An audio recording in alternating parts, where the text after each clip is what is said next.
mwebwe mukurikirana Dunda Entertainment umviriza tubafitiye gishasha muri uno mwaka w'ibihumbi 2026 tukaba dufise Xpaging International.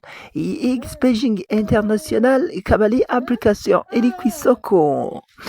Kaze rero mwibonere anniversaire ya mbere y'iyo Xpaging International. Iyo anniversaire ikaba izoba le 28 z'ukwezi kwa gatandatu uno mwaka w'ibihumbi 2026.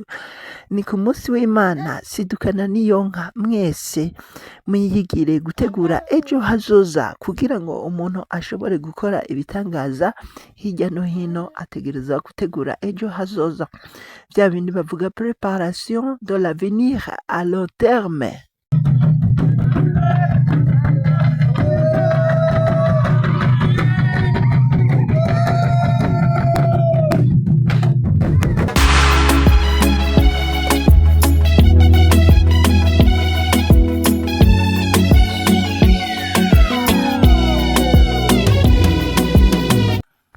Turatumiriye rero abato, abakuze, abageze mu zabukuru n'abandi yuko bashobora gukora muri Xpaging International bagashoramwo mutahe kugira ngo bategurire kazoza urwaruka rwabo. Ushobora kuba ufise abana, ushobora kuba ufise abuzukuru, ushobora kuba ufise abuzukuruza. Ntutinye kubazana muri Xpaging International kuko kazoza kabo kari mu biganza vyawe. Uno munsi rero turi ngaha kugira ngo tubabwire ingene twokingira uturemangingo tw'intango arizo bita cellule souche mu buzima bwa misi yose. Turagenda ku kintu ca mbere. Ikintu ca mbere hariho gufata indya nziza. Rya imboga n'ivyamwa vyinshi. Rya indya zirimo vitamine A, C na E. Irinde indya zirimo isukari nyinshi cane n'ibirimwo n'ibinure vyinshi. Ikigira kabiri, irinde ibinyamakuru bibi ku mubiri. Ica mbere, ntunywe itabi.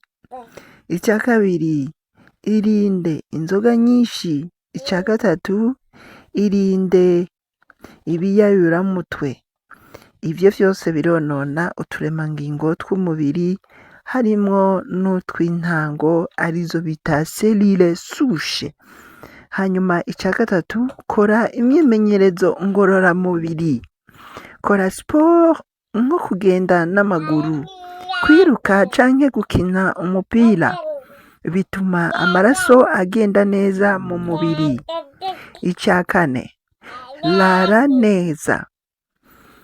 Iyo uraye utambaye impuzu hanyuma ukaryama kare amasaha 7 ku 8 ku munsi, ukarara woze neza, ntiwisige amavuta, ukarara neza, ukareka umubiri wawe ugahema neza, hariho gusinzira neza, bikaba bituma umubiri wawe wisubiriza vya bindi bavuga mu gifaransa régénération du corps. Ica gatanu kivuga ngo irinde stress nyinshi. Iyo umuntu afise ikibazo, turazi yuko Imana ariyo ikemura ibibazo vyacu. Ico gihe urasaba ukanafata akaruhuko, ukaganira n'abandi, ugasoma ibitabo, ukaririmba kugira wirukane stress.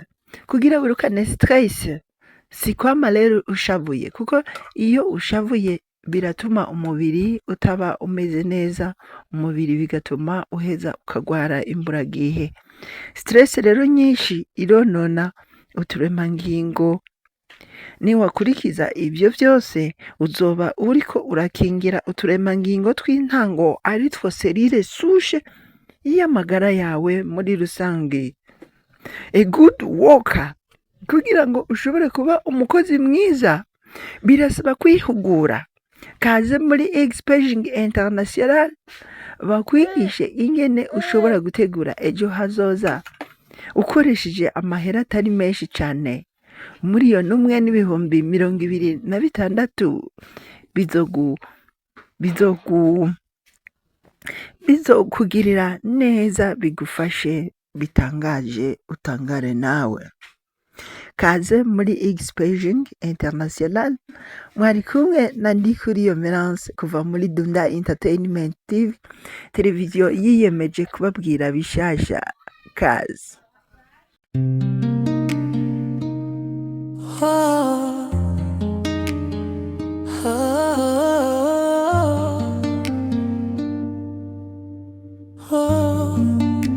X-Paging International.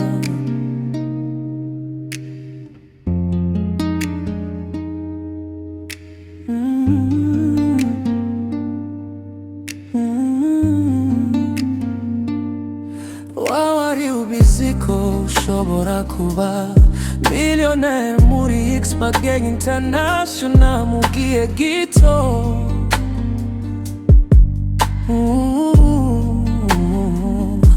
Kuyubakira systeme bigezweho, kubibwira abandi ni wo muti ushika.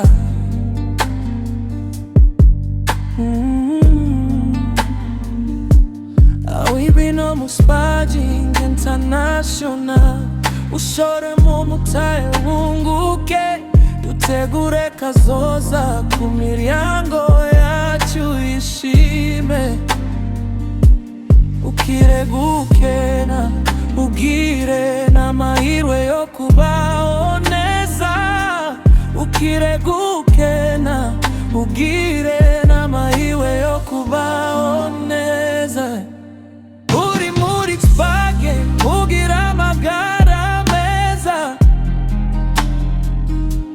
uronka n'ingaburo zuzuza umubiri wawe, ugira imbaraga uri mu Paging, irakundinda bishoboka, iragira gutuza mu buzima, utegura kazoza ku muryango wawe. Unezere bimwe birenze, ubakizigenza mu buzima, dutumiye wese hano muri X-Paging.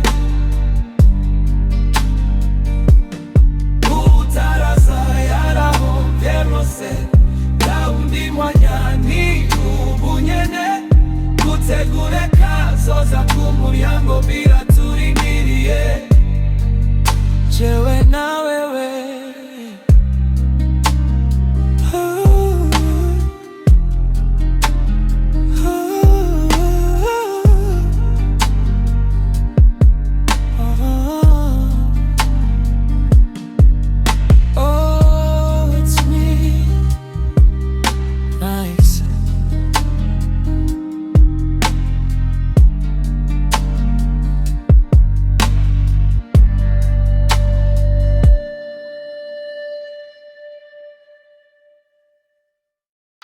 Isabukuru, isabukuru, isabukuru!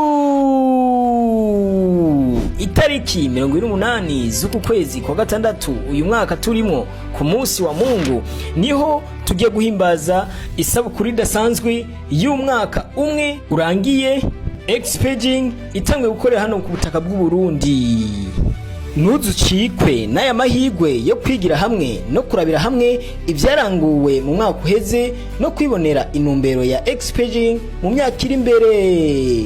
Murahawe ikaze rero mwese atawusigaye inyuma, n'ibirori bizohuriramwo abanyamuryango, indongozi, abafatanyabikorwa hamwe n'abatumire badasanzwe kugira basangire intsinzi n'ivyizigiro vy'ejo hazaza. Tuba dufise abashitsi batandukanye, na cyane umu ambassadeur asanzwe arongoye X-Paging ano muri Afrika, ariwe Alex Katende Katamba, ari kumwe na Top One Burundi, ariwe Clebo Izodukiza. Bizobera rero kuri Avenue du Large mu Kinindo kuri salle ya Kings Conference Center, bikazotangura igihe cy'isaha 8 z'umuhingamo.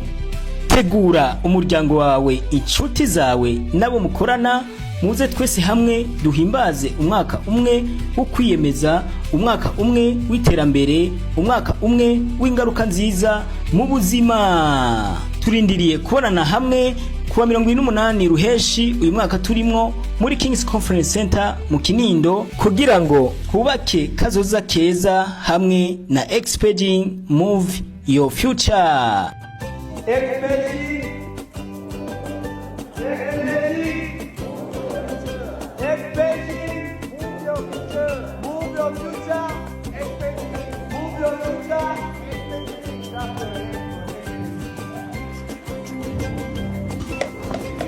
Golden brown. Wonderful.